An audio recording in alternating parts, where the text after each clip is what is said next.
Thank you very much. Appreciate all the witnesses being here, and this obviously is a concerning status quo. I just want to reflect a couple of years back during the height of the pandemic, we wondered whether many of these venues would survive, including in my state in Texas. And it's great to see that the work that Congress did with Save Our Stages and other support that Senator Klobuchar and I led had a positive impact on preserving many of these, especially smaller venues, and making it possible for many of the small businesses, which, Mr. Lawrence, I guess you would qualify as a small business, can continue to provide entertainment in these venues. I think what we've heard today does cry out for some response by Congress, but candidly, I'm not sure that the antitrust laws are the best tool in our toolbox, but that's something that we'll be talking more about in the near future. Mr. Berchtold, I'm intrigued by a couple of your statements. You said that you have an artist-first business model, and then you had later said you would never put your interests ahead of theirs. Is that your testimony? Yes, Senator, that is the approach of our business. Culturally, we believe that it's all about getting that artist on stage, letting them connect with their fans, and we believe if we support that and consistently act that way, then we will have a long and successful business working with artists and providing them services. I guess without the artists, you would not have a business. That's correct, sir. Mr. Lawrence, has that been your experience, that Live Nation never puts their interests ahead of the artists and that they have an artist-first business model?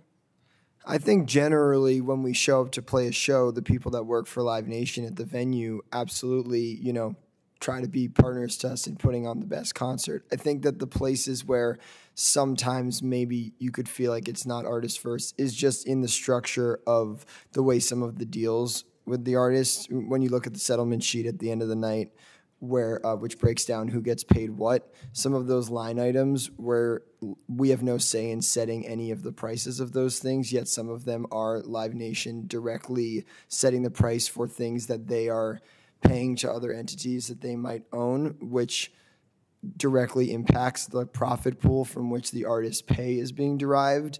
Those are the moments where I wouldn't say it's not artists first. I mean, who's to say? But those are the moments where it feels like we're not truly aligned in our incentives. Well, for your band to make $6 out of a $42 ticket price, yeah, that doesn't feel great. Doesn't strike me as artist first. I would agree with that. Mr. Berchtold, you talked about how few venues that Live Nation actually owns, but the truth is that you have these, I think you alluded to this, you have these long-term exclusive rights contracts with many venues that you don't actually own, or that you have some sort of partial ownership where you have effective, at least contractual control over those venues. Is that correct? Yeah, Senator, if I could differentiate on the ticketing side and the ticketing contracts as opposed to on the promotion side. So on the promotion side of the business, which Senator Klobuchar was asking about, there are roughly 4,000 venues in the United States. Roughly 200 of them we operate, often don't own the underlying business, but operate the buildings. And then we have roughly 40 more buildings with which we have an exclusive promoter relationship. So that's a very small portion of the market for venues. So whether or not you actually own the venue, you do have effective influence and maybe in some cases outright control over what the venue charges in terms of the ticket price, correct? In roughly 240 buildings, or 5 or 6% of the market, sir, yes. Mr. Mickelson, why is it so hard for the average consumer to get access to tickets, and who benefits from less consumer access? Is it not the artist, I assume? That's a good question, Senator. Let's take the Taylor Swift fiasco as an example. The fans had to sign up through verified fan to be able to even buy a ticket.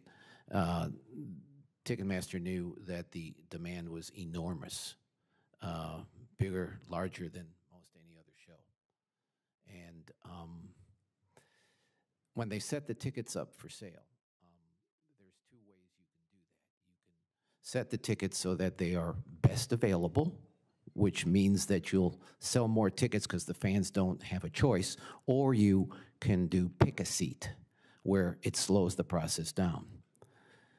The process, when it's slowed down, increases the money that Ticketmaster makes because they make money on fees, and as the ticket prices go up due to dynamically priced tickets, Ticketmaster makes more to that. So it's to their advantage to slow the process down and to do pick a seat, so that it created the frenzy that drove the prices up, which again, Ticketmaster's getting a percentage of that fee.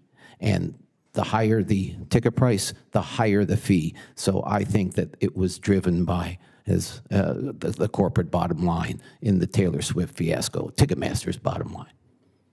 I see my time is up. Thank you. Thank you very much, Senator Cornyn. Senator Whitehouse. Thanks, Senator Klobuchar. Let me